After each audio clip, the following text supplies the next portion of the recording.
How to change password on Ring application. So hello guys, welcome back to my YouTube channel.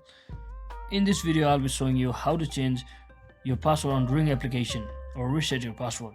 So first thing, head over to your Ring application, and if you haven't logged in yet, just try to sign in with your Gmail account.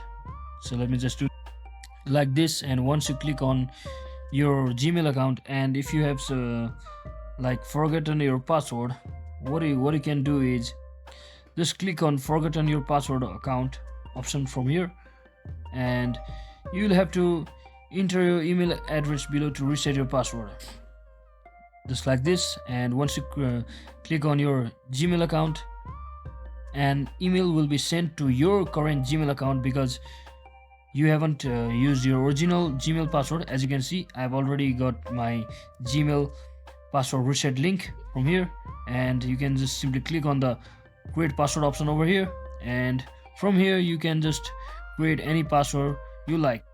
And once you successfully create your new password, simply click on change password from here,